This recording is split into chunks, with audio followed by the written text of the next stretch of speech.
Hello everyone, welcome to study. आज के इस वीडियो में 24 दिसंबर 2024 को जो तीसरा शिफ्ट हुआ था आरआरबी टेक्नीशियन ग्रेड 3 का, इसमें जो साइंस के 40 प्रश्न पूछे गए थे उन सारे को कवर करने जा रहे हैं। इस सीरीज में जो भी वीडियोज आते हैं उन सारे का पीडीएफ ऐप पर अपलोड किया जाता है। तो अगर आप पीडीएफ को डाउनलोड करना चाहते हैं तो आप हमारे ऐप से डाउनलोड कर सकते हैं, जिसका लिंक मिलेगा वीडियो के डिस्क्रिप्शन बॉक्स में। अब आइए आगे बढ़ते हैं और देखते हैं कि कौन कौन से प्रश्न पूछे गए थे तीसरे शिफ्ट में 24 दिसंबर 2024 को। रसग्राही, जिसे इंग्लिश में गस्टेटरी रिसेप्टर्स भी कहा जाता है, का कार्य क्या होता है? गस्टेटरी रिसेप्टर्स या फिर हिंदी में रसग्राही बोलते हैं। तो ये हमारे जीभ में उपस्थित होते हैं। ये हमारे जीभ में उपस्थित कोशिकाएं होती है जो स्वाद की पहचान करती है। तो बी हमारा राइट आंसर हो जाएगा। जो हमारी जीभ होती है वो स्वाद का पता लगाती है क्योंकि उनमें उपस्थित होते हैं ये गस्टेटरी रिसेप्टर्स। तो बी हमारा राइट आंसर हो जाएगा। और हमारे नाक में होती है ऑल्फैक्टरी रिसेप्टर्स जो गंध की पहचान करती है ना। ऑल्फैक्टरी रिसेप्टर्स ये हमारे नाक में है। ठीक, हिंदी में क्या बोलेंगे? घ्राणग्राही।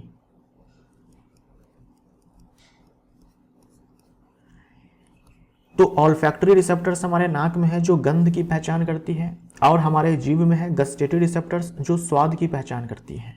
बी हमारा राइट आंसर हो जाएगा। अब हमें यहाँ पर मैचिंग करना है। दो कॉलम्स हैं, एक में कोशिकांग दिए गए हैं और दूसरे में उनसे संबंधित कार्य दिए गए हैं। कोशिका भित्ति, देखो पादप की जो कोशिका भित्ति होती है, अगर हम पादप कोशिका की बात करें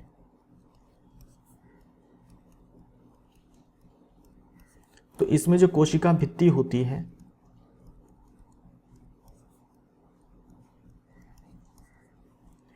ये बनी होती है सेलुलोज से। सेलुलोज जो कि जटिल कार्बोहाइड्रेट है। जटिल कार्बोहाइड्रेट बोले तो कॉम्प्लेक्स कार्बोहाइड्रेट है। ये कॉम्प्लेक्स कार्बोहाइड्रेट है। ये सेलुलोज जो ये सेल वॉल होती है इसको संरचनात्मक दृढ़ता प्रदान करता है। संरचनात्मक दृढ़ता प्रदान करता है, या फिर बोल दो संरचनात्मक ताकत देता है। आपसे पूछा जाता है पादप कोशिका में जो कोशिका भित्ति होती है वो किससे बनी होती है? तो मेनली सेलुलोज से। सेलुलोज के अलावा और भी होते हैं लेकिन मुख्य रूप से सेलुलोज ही होता है। ये एक कॉम्प्लेक्स कार्बोहाइड्रेट है, जटिल कार्बोहाइड्रेट है जो कोशिका को संरचनात्मक ताकत देता है। तो यहाँ पर देखो पादप को उनकी संरचनात्मक ताकत देता है। एक के साथ बी जाएगा तो ये बी ऑप्शन कट जाएगा। यहाँ पर एक के साथ सी गया हुआ है, यहाँ पर एक के साथ ए गया है, ये ऑप्शन सी भी कट जाएगा। अब या तो आंसर ए होगा या फिर डी होगा। ठीक, राइबोसोम के बारे में हम लोग कई बार बात कर चुके हैं। इससे प्रोटीन फैक्ट्री कहा जाता है। तो प्रोटीन निर्माण में शामिल मुख्य स्थल, दो के साथ सी जाएगा, दो के साथ सी डी में है तो ए हमारा यहाँ पर कट जाएगा, आंसर डी हो जाएगा। डी हमारा राइट आंसर हो जाएगा। और मैंने आपसे कई बार कहा हुआ है कि जो लाइसोसोम होता है, ये जो लाइसोसोम है, लाइसोसोम के एंजाइम्स जो होते हैं, लाइसोसोम्स के जो एंजाइम्स होते हैं बहुत ही ज़्यादा पावरफुल होते हैं। लाइसोसोम्स के जो एंजाइम्स होते हैं उसे बनाने का काम तो एंडोप्लाज्मिक रेटिकुलम करती है, लेकिन उसके पैकेजिंग का काम गोल्जी उपकरण करता है। तो गोल्जी उपकरण लाइसोसोम के उत्पादन से जुड़ा हुआ है। ये बिल्कुल सही है भाई। कैसे?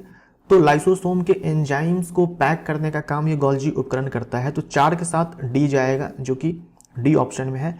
और लाइसोसोम का काम क्या है? किसी भी बाहरी पदार्थ और घिसे पीटे कोशिकीय घटकों को पचाता है, क्योंकि इसमें बहुत ही पावरफुल एंजाइम्स होते हैं। पूरे कोशिका को पचाने की क्षमता है लाइसोसोम के एंजाइम्स के पास। 3 के साथ ए जाएगा तो डी हमारा यहाँ पर राइट आंसर हो जाएगा। पृथ्वी की सतह पर मापे जाने पर एक वस्तु का भार 60 न्यूटन था। चंद्रमा की सतह पर मापने पर इसका भार कितना होगा? तो चंद्रमा की सतह पर किसी वस्तु का भार कितना होता है? पृथ्वी की सतह पर जो भार होता है उसी का 1/6 होता है। तो पृथ्वी की सतह पर भार 60 न्यूटन है तो इसका 1/6 10 न्यूटन हो जाएगा। चंद्रमा की सतह पर इसका भार जो है 10 न्यूटन होगा। डी हमारा राइट आंसर हो जाएगा। अम्ल और क्षार के बीच रासायनिक अभिक्रिया को क्या कहा जाता है? तो अम्ल और क्षार के बीच जब अभिक्रिया होती है, अम्ल और क्षार है, झाड़ नहीं है, अम्ल और क्षार के बीच जब अभिक्रिया होती है तो बनता है लवण और जल। इस अभिक्रिया को उदासीनीकरण अभिक्रिया कहते हैं, न्यूट्रलाइजेशन रिएक्शन कहते हैं। एग्जाम्पल के तौर पर अम्ल अगर हम HCl लेते हैं, क्षार अगर हम सोडियम हाइड्रोक्साइड लेते हैं तो यहाँ पर सॉल्ट बनता है, लवण बनता है NaCl, टेबल सॉल्ट जिसे हम लोग खाते हैं, और बनता है जल। राइट, तो ये अपने आप में उदासीनीकरण अभिक्रिया है। डी हमारा राइट आंसर हो जाएगा। निक्षेप प्रक्रिया के दौरान किस प्रकार का अवस्था रूपांतरण होता है? अगर मान लीजिए कोई ठोस है, ये ठोस सीधा गैस में बदल जाता है, इस प्रक्रिया को हम लोग ऊर्ध्वपातन कहते हैं। राइट, ऊर्ध्वपातन कहते हैं। और अगर कोई गैस है जो सीधा ठोस में कन्वर्ट हो जाए, इस प्रक्रिया को हम लोग क्या बोलते हैं? निक्षेपण बोलते हैं। राइट, यानी कि डेपोजिशन बोलते हैं। और इसे क्या बोलते हैं? इसे हम लोग सब्लिमेशन बोलते हैं। बिना लिक्विड स्टेट में आए सॉलिड गैस में कन्वर्ट हो जाता है, इस प्रोसेस को सब्लिमेशन कहते हैं। और एक गैस बिना लिक्विड स्टेट में आए ठोस बन जाता है, इसे हम लोग डेपोजिशन बोलते हैं। तो गैस को ठोस में कन्वर्ट करने के लिए ठंडा करना होगा और ठोस को गैस में कन्वर्ट करने के लिए हीट करना होगा। राइट, हीट करना होगा। आंसर हमारा क्या हो जाएगा? गैस से ठोस अवस्था। डी हमारा राइट आंसर हो जाएगा। गैस का सीधे ठोस में कन्वर्ट होना बिना द्रव अवस्था में आए निक्षेपण कहलाता है। जीवों के निकेत में उग्र परिवर्तन की स्थिति में निम्नलिखित में से क्या किसी जीव की समष्टि को समूल विनाश से बचा सकता है? अगर प्रजाति के सारे सदस्य एक जैसे रहेंगे तो ऐसा हो सकता है कि समूल विनाश हो जाए उग्र परिवर्तन की स्थिति में। लेकिन अगर प्रजातियों के बीच भिन्नताएं हैं, यानी प्रजाति के जो सदस्य हैं उनके बीच में अगर विभिन्नताएं हैं, तो हो सकता है कि कुछ सदस्य जीवित रह जाएं और प्रजाति की जो अस्तित्व है वो भविष्य में भी बनी रहे। तो विभिन्नता हमारा आंसर हो जाएगा। कई बार मैं आपको बता चुका हूं इसके बारे में। निम्नलिखित समीकरण किस प्रकार की अभिक्रिया का एक उदाहरण है? यह अभिक्रिया पहले भी इस एग्जाम में आ चुकी है ना। ऑलरेडी इस अभिक्रिया से प्रश्न जो है पूछे जा चुके हैं आपके इस एग्जाम में, प्रीवियस शिफ्ट्स में। कॉपर सल्फेट का जलीय विलयन होता है, सोडियम हाइड्रोक्साइड का जलीय विलयन होता है, इनके बीच अभिक्रिया होती है तो सोडियम सल्फेट का जलीय विलयन बनता है। और इस सोडियम सल्फेट के जलीय विलयन में ये कॉपर का जो हाइड्रोक्साइड है इसका अवशेप प्राप्त होता है। तो ये नीले रंग का अवशेप होता है, नीले रंग का अवशेप होता है, मैंने आपको बताया हुआ है। ये द्विविस्थापन अभिक्रिया है। ए हमारा राइट आंसर हो जाएगा। निम्नलिखित धातुओं में से कौन सी धातु विस्थापन अभिक्रिया के प्रति सबसे कम अभिक्रियाशील है? कॉपर, आयरन, जिंक और लेड विस्थापन अभिक्रिया के प्रति सबसे कम अभिक्रियाशील है। कॉपर, आयरन, जिंक और लेड। तो रिएक्टिविटी सीरीज में सबसे नीचे कौन है? कॉपर, आयरन, जिंक, लेड में से कॉपर। तो कॉपर हमारा आंसर हो जाएगा। इसमें सबसे कम अभिक्रियाशील कॉपर है और सबसे अधिक अभिक्रियाशील जिंक है। उस सही रासायनिक अभिक्रिया का चयन कीजिए जो क्लोर क्षार प्रक्रिया को दर्शाती है। देखो, क्लोर क्षार प्रक्रिया नाम क्यों पड़ा है? क्योंकि इस प्रक्रिया में क्लोरीन बनता है। क्लोरीन बनता है इसीलिए यहाँ पर क्लोर आया है। और अल्कली इसलिए आया है क्योंकि यहाँ पर प्रबल क्षार बनता है सोडियम हाइड्रोक्साइड। नमक पानी के घोल से, नमक पानी के घोल को हम लोग ब्राइन बोलते हैं। ब्राइन का मतलब क्या होता है? लवणीय जल। नमक पानी के घोल से विद्युत धारा प्रवाहित करवाते हैं, नमक पानी के घोल से विद्युत धारा प्रवाहित करवाते हैं तो बनता है सोडियम हाइड्रोक्साइड। और यहाँ पर क्लोरीन गैस मुक्त होती है और यहाँ पर हाइड्रोजन गैस मुक्त होती है। क्योंकि यहाँ पर क्लोरीन गैस मुक्त होती है तो क्लोर आया है नाम में। और यहाँ पर ये प्रबल ऑक्सीकारक नहीं, प्रबल क्षार है। इसका पीएच आप याद रखेंगे लगभग 14 होता है सोडियम हाइड्रोक्साइड का। तो इसके कारण नाम में क्लोर आया है और इसके कारण नाम में अल्कली आया है। क्लोर क्षार प्रक्रिया, क्लोर क्षार प्रक्रिया, क्लोर अल्कली प्रोसेस। लवणीय जल से, ब्राइन से हम लोग इलेक्ट्रिसिटी पास करवाते हैं, तो वहाँ पर 3 प्रकार के उत्पाद बनते हैं, सोडियम हाइड्रोक्साइड, क्लोरीन और हाइड्रोजन। तो यहाँ पर देख लो, ये ब्राइन सोल्यूशन है, इससे जब इलेक्ट्रिसिटी पास कराया गया तो बना सोडियम हाइड्रोक्साइड, क्लोरीन गैस वहाँ पर उत्सर्जित होती है और हाइड्रोजन गैस उत्सर्जित होती है। सी हमारा राइट आंसर हो जाएगा। दाएं हाथ की अंगूठे के नियम को ध्यान में रखते हुए चालक के चारों ओर लिपटी हुई उंगलियों द्वारा कौन सा मापदंड दर्शाया जाता है?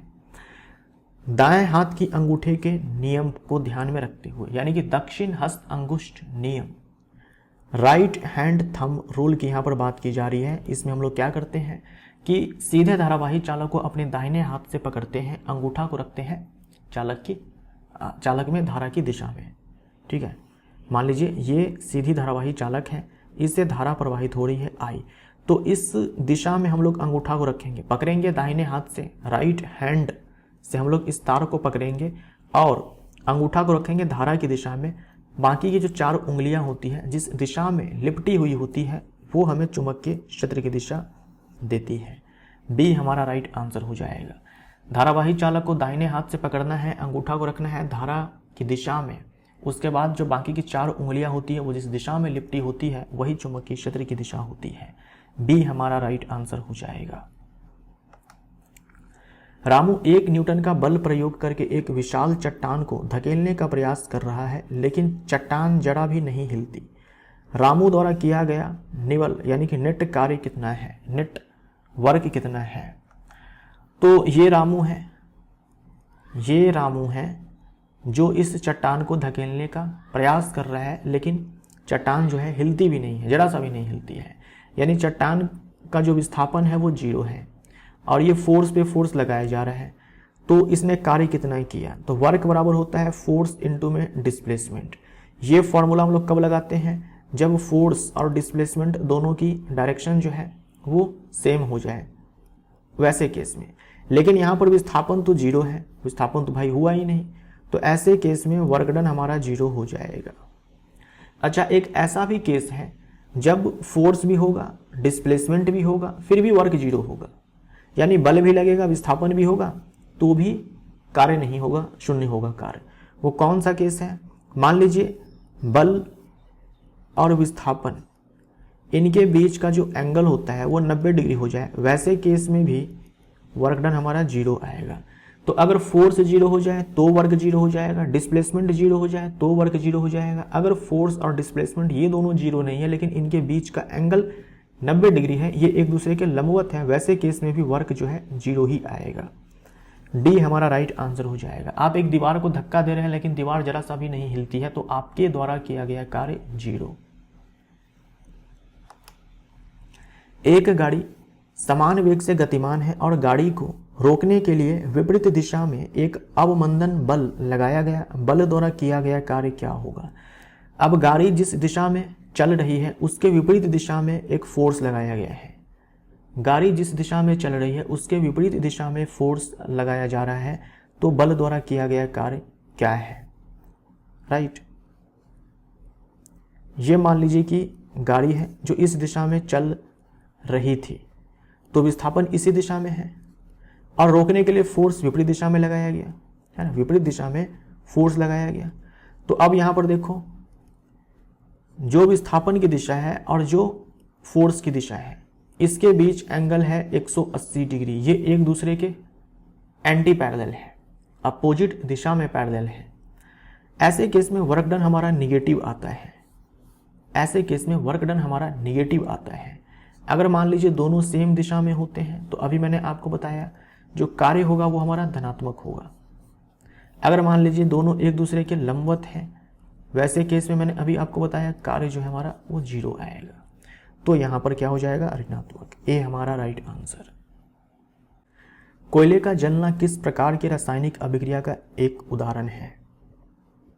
कोयले में मुख्य रूप से कार्बन होता है, कोयले में मुख्य रूप से कार्बन होता है। इसको जलाते हैं ऑक्सीजन की उपस्थिति में, वायु की उपस्थिति में कार्बन डाइऑक्साइड गैस मुक्त होती है। कोयले का जलना जो है अपने आप में दहन अभिक्रिया भी है और संयोजन अभिक्रिया भी है। बी हमारा आंसर हो जाएगा। दो अभिकारक मिलकर एक उत्पाद बनाए उसे हम लोग संयोजन अभिक्रिया बोलते हैं। हालांकि यहाँ पर जलवाष्प भी बनता है और प्रकाश का भी उत्सर्जन होता है, हम जानते हैं। तो ये अपने आप में जो है ऊष्माक्षेपी अभिक्रिया भी है, ऊष्माक्षेपी अभिक्रिया भी है, ऊष्माक्षेपी अभिक्रिया है, दहन अभिक्रिया है, संयोजन अभिक्रिया है। एक ही अभिक्रिया कई टाइप्स के हो सकते हैं। निम्नलिखित में से कौन सा सोडियम का सही इकाई है? सोडियम का परमाणु परमाणु संख्या 11 होता है और जो इसका परमाणु द्रव्यमान होता है वो 23 होता है ना। 23U आप बोल सकते हो। बी हमारा आंसर हो जाएगा। थॉमसन के परमाणु मॉडल यानी कि थॉमसन के परमाणु मॉडल के अनुसार एक परमाणु की तुलना निम्नलिखित में से किस फल से की गई है? पिछले वाले वीडियो में मैंने आपको समझाया था, तरबूज से उन्होंने कंपेयर किया था, तरबूज से उन्होंने तुलना किया था कि परमाणु धन आवेशित गोला है जिसमें इलेक्ट्रॉन धसे होते हैं। जैसे तरबूज का लाल भाग होता है खाने वाला और उसमें बीज धसे होते हैं, ठीक वैसे ही बी हमारा आंसर हो जाएगा। इनका परमाणु मॉडल जो है फ्लॉप कर गया था, फेल कर गया था।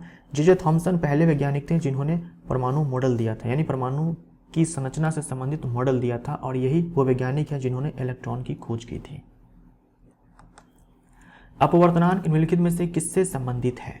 किसी माध्यम का अपवर्तनांक हम लोग कैसे निकालते हैं? मान लीजिए किसी माध्यम का अपवर्तनांक चाहिए, m से मतलब मीडियम, माध्यम।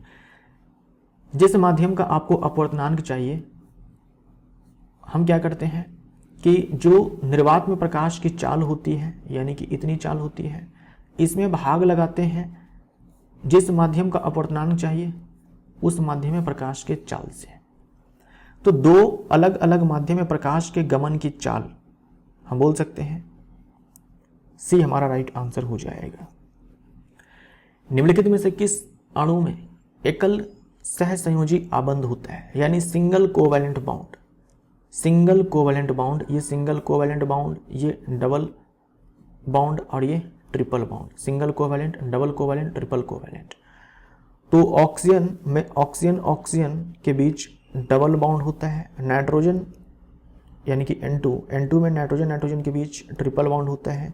यहाँ पर आप बोल सकते हो इसकी संरचना ऐसी होती है, कार्बन ऑक्सीजन के बीच में डबल बॉन्ड और हाइड्रोजन के बीच में यहाँ पर होता है सिंगल बॉन्ड। डी हमारा राइट आंसर। नीचे दो कथन दिए गए हैं, इन कथनों के संबंध में सही विकल्प का चयन कीजिए। पादप के वायवीय भागों द्वारा वाष्प के रूप में जल की हानि को वाष्पोत्सर्जन के रूप में जाना जाता है। वाष्पोत्सर्जन में वाष्प के रूप में जल की हानि होती है पादप के वायवीय भागों द्वारा, यानी जैसे कि पत्ती है, तना है, इनके द्वारा। तो सबसे ज़्यादा जो वाष्पोत्सर्जन है वो पत्तियों के द्वारा होता है। वाष्पोत्सर्जन पत्तियों से भी हो सकता है, तनाओं से भी हो सकता है, लेकिन मुख्य रूप से जो वाष्पोत्सर्जन है वो पत्तियों से ही होता है। ये स्टेटमेंट सही है। वायवीय भाग मतलब जो भाग जमीन के ऊपर है, वायु में है। दिन के दौरान जब रंध्र खुले होते हैं, वाष्पोत्सर्जन कर्षण यानी कि ट्रांसपिरेशन पुल जाइलम में जल की गति के लिए प्रमुख प्रेरक बल बना होता है।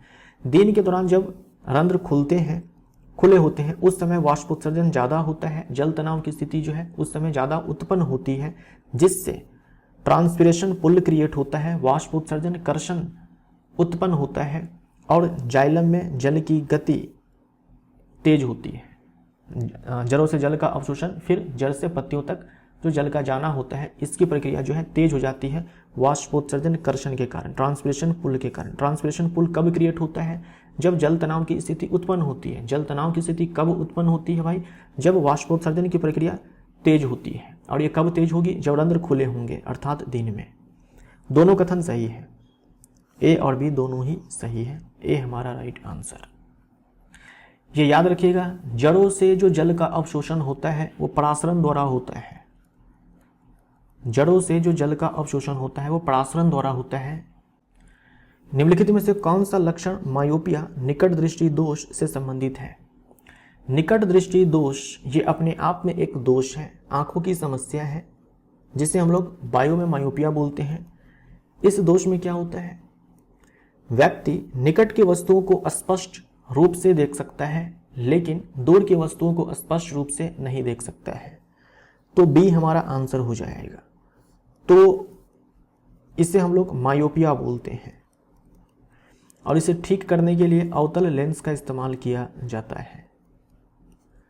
अवतल लेंस से बने चश्मे का इस्तेमाल किया जाता है।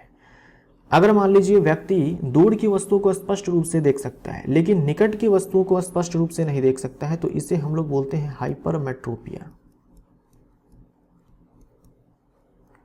हाइपरमेट्रोपिया यानी कि दूरदृष्टि दोष, और इसे ठीक करने के लिए, इसे करेक्ट करने के लिए उत्तल लेंस का इस्तेमाल किया जाता है। बी हमारा राइट आंसर। यदि किसी चालक की लंबाई 2 गुनी कर दी जाए तो चालक का प्रतिरोध कितना होगा? चालक का प्रतिरोध बराबर होता है रो चालक की लंबाई बट्टे में चालक के अनुप्रस्थ काट का क्षेत्रफल। तो अगर लंबाई को आप 2 गुना करते हैं तो प्रतिरोध भी 2 गुना हो जाएगा। डी हमारा राइट आंसर हो जाएगा। हाइड्रा तथा प्लेनेरिया जैसे प्राणियों को यदि कई टुकड़ों में काट दिया जाए तो प्रत्येक टुकड़ा विकसित होकर पुनर्जीव का निर्माण कर देता है। यह डैश कहलाता है। इसे हम लोग रीजेनरेशन बोलते हैं। रीजेनरेशन के लिए 2 जीवों के नाम आपको याद रखने हैं, हाइड्रा और याद रखने हैं आपको प्लेनेरिया। प्लेनेरिया हाइड्रा में बडिंग भी होता है, याद रखिएगा, हाइड्रा में बडिंग भी होता है। आपसे पूछा गया था सवाल आरआरबी एलपी CBT1 2018 में कि कौन सा वो जीव है जिसमें पुनर्जनन और मुकुलन दोनों होता है, तो आपका आंसर हाइड्रा होता। ठीक, बी हमारा राइट आंसर हो जाएगा। बाइनरी फिजन कई बार मैं आपको बता चुका हूं, अमीबा है, यूग्लिना है, पैरामीशियम है, लिशमेनिया है, इन सारों में। फ्रेगमेंटेशन के लिए आप याद रखेंगे स्पाइरोगाइरा। स्पाइरोगाइरा जो है हरा शैवाल है। निम्नलिखित कथनों में से जटिल अस्थायी ऊतक से संबंधित गलत कथन की पहचान कीजिए। पहला कथन है, एक जटिल ऊतक में कोशिकाएं एक सामान्य कार्य करने के लिए एक साथ काम करती है। ये किसी भी प्रकार के ऊतक के अंदर विशेषता है। ये स्टेटमेंट सही है। केवल जटिल ऊतक नहीं, कोई सा भी ऊतक क्यों ना हो, कोशिकाएं एक सामान्य कार्य करने के लिए एक साथ काम करती है। एक जटिल ऊतक में एक से अधिक प्रकार की कोशिकाएं होती है, ये बिल्कुल सही है। पादप के अंदर जटिल अस्थायी ऊतक और सरल अस्थायी ऊतक जो है पाए जाते हैं। जो जटिल अस्थायी ऊतक होते हैं उनमें एक से अधिक प्रकार के कोशिकाएं होती हैं। जटिल ऊतक में पैरेन्काइमा और कोलेनकाइमा शामिल है। ये स्टेटमेंट गलत है, ये स्टेटमेंट गलत है, इसलिए आंसर हमारा सी हो जाएगा। जटिल अस्थायी ऊतक जैसे कि जाइलम है और जैसे कि फ्लोएम है, जाइलम एंड फ्लोएम है। सी हमारा राइट आंसर। संवहन बंडल जटिल ऊतकों की एक विशिष्ट विशेषता है, ये सही है। जाइलम और फ्लोएम मिलकर ही बनाते हैं वास्कुलर बंडल। वास्कुलर बंडल यानी कि संवहन बंडल, ये स्टेटमेंट भी सही है। सी हमारा राइट आंसर। रदरफोर्ड का मॉडल स्थापित करने के लिए वैज्ञानिक ने किस प्रकार की धातु की पन्नी का उपयोग किया? रदरफोर्ड का मॉडल स्थापित करने के लिए वैज्ञानिक ने किस प्रकार की धातु की पन्नी का उपयोग किया? देखो, रदरफोर्ड ने जो अपना एक्सपेरिमेंट किया था, उस एक्सपेरिमेंट में उन्होंने अल्फा पार्टिकल से, अल्फा कण से बम्बार्डिंग करवाया था। किसके ऊपर? गोल्ड फॉयल के ऊपर। गोल्ड फॉयल के ऊपर बोले तो सोने की पन्नी के ऊपर अल्फा पार्टिकल से, बहुत सारे अल्फा पार्टिकल से बम्बार्डिंग करवाया था। अल्फा पार्टिकल बोले तो हीलियम 2+ से बम्बार्डिंग करवाया था। डी हमारा राइट आंसर हो जाएगा। निम्न में से कौन सा जीव पुनर्जनन की क्षमता वाली कोशिकाओं का उपयोग मुकुलन के लिए करता है, बडिंग के लिए करता है? तो हाइड्रा में बडिंग होता है। बी हमारा राइट आंसर हो जाएगा। अमीबा में द्विविखंडन होता है, स्पाइरोगाइरा में फ्रेगमेंटेशन होता है और प्लेनेरिया में जो है पुनर्जनन होता है। निम्नलिखित में से पौधे की कौन सी प्रजाति कायिक प्रवर्धन के माध्यम से प्रजनन नहीं करती है? कायिक प्रवर्धन बोले तो जो कायिक भाग होते हैं जैसे जड़, तना, पत्ती, इनसे नए पादप का उगना, तो कायिक प्रवर्धन से प्रजनन करते हैं गन्ना, केला, गुलाब। पपीता में नहीं होगा। डी हमारा राइट आंसर हो जाएगा। पादप हार्मोन्स के बारे में निम्नलिखित में से कौन सा कथन गलत है? प्लांट हार्मोन्स के बारे में रॉन्ग स्टेटमेंट चूज करना है। साइटोकाइनिन्स को छोड़कर सभी पादप हार्मोन्स कोशिका विभाजन को बढ़ावा देते हैं। गलत हमें चुनना है, याद रखिएगा। साइटोकाइनिन्स को छोड़कर सभी पादप हार्मोन्स कोशिका विभाजन को बढ़ावा देते हैं। देखो जो साइटोकाइनिन्स है ये तो खुद ही कोशिका विभाजन को बढ़ावा देते हैं। ये तो खुद ही ऐसे स्थानों पर मौजूद होता है जहां पर कोशिका विभाजन तीव्र होता है, ठीक है, जहां पर कोशिका विभाजन तीव्र होता है। तो ये कहना कि साइटोकाइनिन को छोड़ दो तो सभी पादप हार्मोन्स कोशिका विभाजन को बढ़ावा देते हैं, ये गलत हो जाएगा। ये स्टेटमेंट सही है, ये गलत है। विभिन्न पादप हार्मोन्स पर्यावरण के प्रति अनुक्रिया के समन्वय में सहायता करते हैं, सही स्टेटमेंट है। एब्सिसिक एसिड को छोड़कर सभी पादप हार्मोन्स वृद्धि को बढ़ावा देने में सहायता करते हैं, सही है। एब्सिसिक एसिड को छोड़कर बाकी जो भी हार्मोन्स है वो सारे प्लांट में ग्रोथ करवाते हैं, जबकि ये प्लांट ग्रोथ को कम करता है, ये प्लांट के फायदे के लिए ही होता है, ये स्टेटमेंट सही है। विभिन्न पादप हार्मोन्स वृद्धि और विकास में समन्वय स्थापित करने में सहायता करते हैं। हम जंतुओं के केस में हमारा नर्वस सिस्टम और हार्मोन्स ये दोनों मिलकर के कंट्रोल एंड कोऑर्डिनेशन नियंत्रण और समन्वय करते हैं। प्लांट के अंदर नर्वस सिस्टम तो होता नहीं है, जो हार्मोन्स होते हैं वही जो है कंट्रोल एंड कोऑर्डिनेशन का काम करते हैं, नियंत्रण और समन्वय का काम करते हैं। ए हमारा राइट आंसर हो जाएगा, ये स्टेटमेंट रॉन्ग है। निम्नलिखित में से कौन सा कथन विषमांगी मिश्रण के लिए सही है? विषमांगी मिश्रण के लिए सही है। मिश्रण के अंश भौतिक दृष्टि से पृथक नहीं होते हैं। देखो मिश्रण के घटकों को अलग करने के जितनी भी आप विधियां पढ़ते हो, चाहे वो आसवन है, प्रभाजी आसवन है, चालने की विधि द्वारा है, छानने की विधि द्वारा जो है, ठीक, या फिर अपकेंद्रण है, ये सारी भौतिक विधियां हैं जो इस्तेमाल किया जाता है मिश्रण के घटकों को अलग करने के लिए, चाहे वो समांगी मिश्रण हो चाहे वो विषमांगी मिश्रण हो, मिश्रण के घटकों को अलग करने के लिए। ये स्टेटमेंट सही है। मिश्रण का संगठन असमान होता है, बिल्कुल सही है। विषमांगी मिश्रण में मिश्रण का जो संगठन होता है वो असमान होता है। जैसे मान लीजिए आपके पास जो आटा होता है और जो रेत है उसका मिक्सचर है, तो ऐसा होगा कहीं पर रेत ज़्यादा होगा तो कहीं पर आटा ज़्यादा होगा, असमान संगठन हो गया वो। रेत और जल का मिश्रण है तो कहीं पर पूरे मिक्सचर में रेत ज़्यादा होगा, कहीं पर कम होगा, असमान संगठन है तो विषमांगी मिश्रण कहलाएगा। जैसे नमक पानी का घोल अपने आप में समांगी मिश्रण है, क्योंकि पूरे मिश्रण में जो नमक का अनुपात है वो एक समान मिलेगा आपको। तो एक स्पष्ट विलयन को विषमांगी मिश्रण कहा जाता है? नहीं, इसे समांगी मिश्रण कहा जाता है ना। एक स्पष्ट विलयन को, स्पष्ट विलयन बोले तो वास्तविक विलयन, वास्तविक विलयन को विषमांगी मिश्रण कहा जाता है? नहीं, जो समांगी मिश्रण होता है उसे वास्तविक विलयन कहा जाता है। यह स्टेटमेंट गलत है। विषमांगी मिश्रण के लिए सही है। अच्छा, हमसे सही पूछा है कि सही क्या है भाई, सही क्या है, अपने को सही ढूंढना है। ये फॉल्स है, राइट, ये ट्रू है। एक स्पष्ट विलयन को विषमांगी मिश्रण कहा जाता है, फॉल्स है।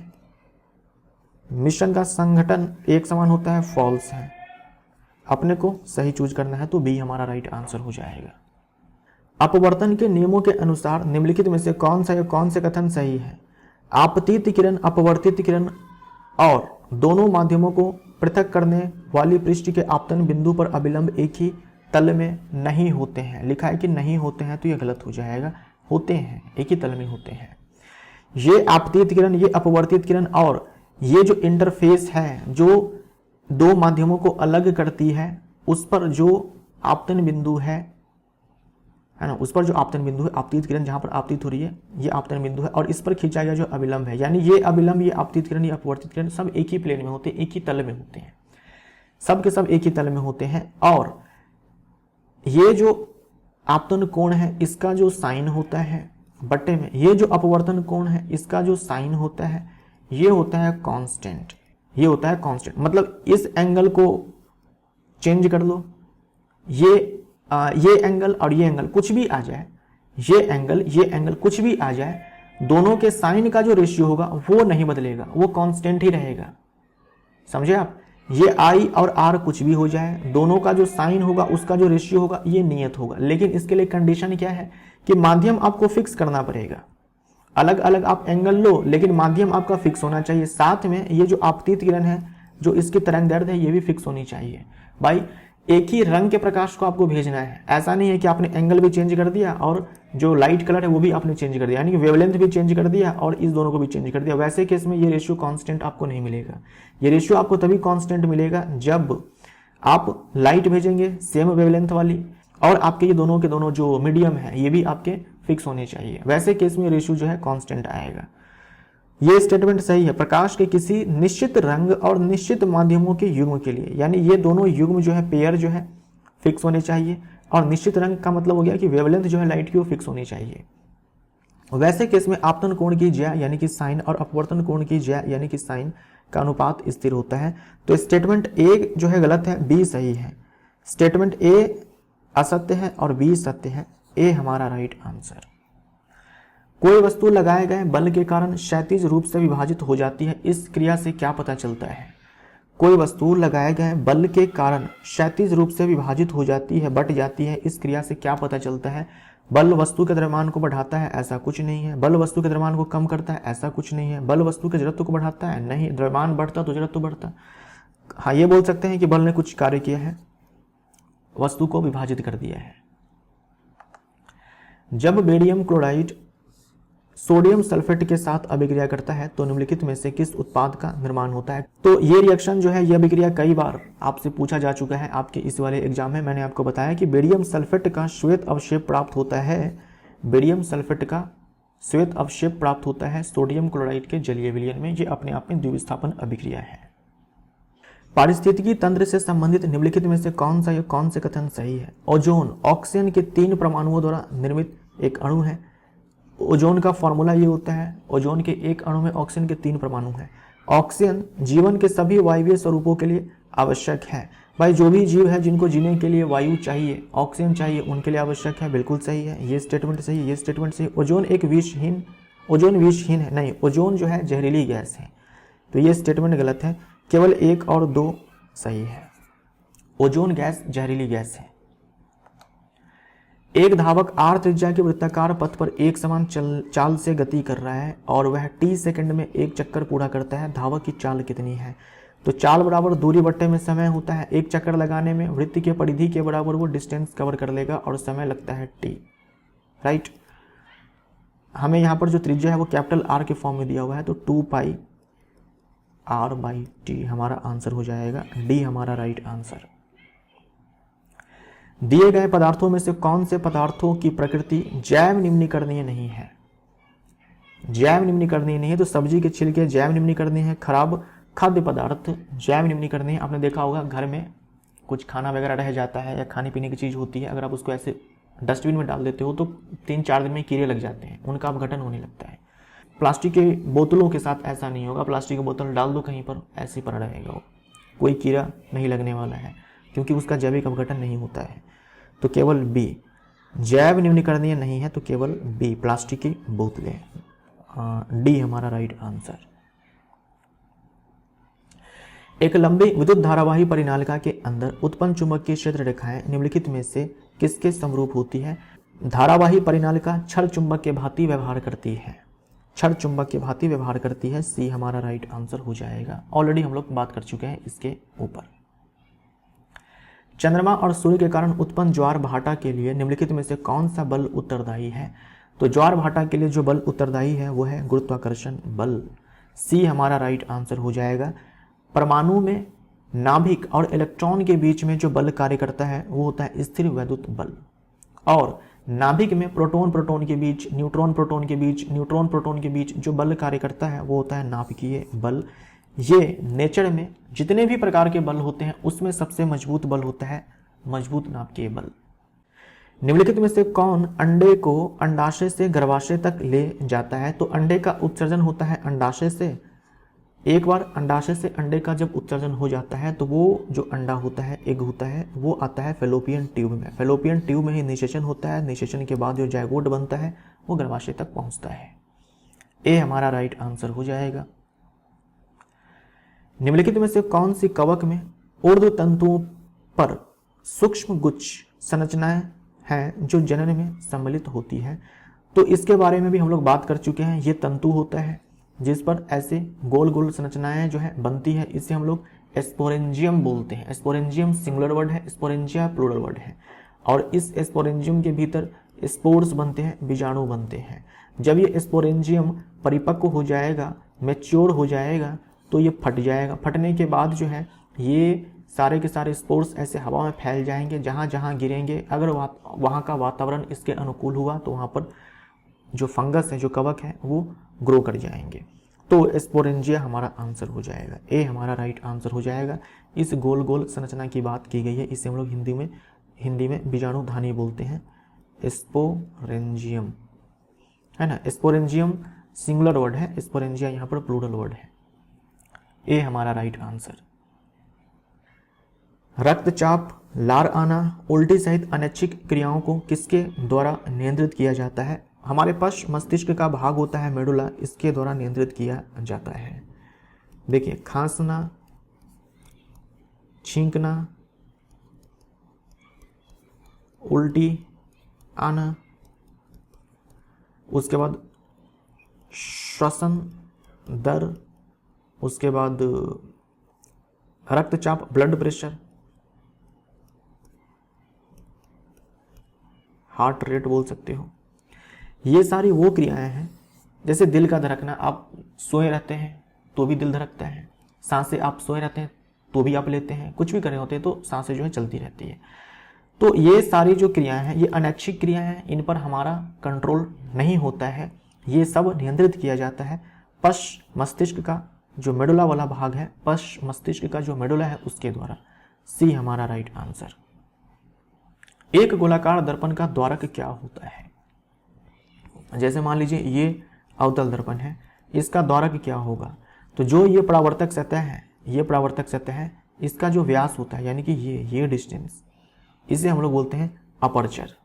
ठीक है, इसे हम लोग क्या बोलते हैं? अपर्चर बोलते हैं, द्वारक बोलते हैं। तो दर्पण की परावर्तक सतह का व्यास, ए हमारा राइट आंसर।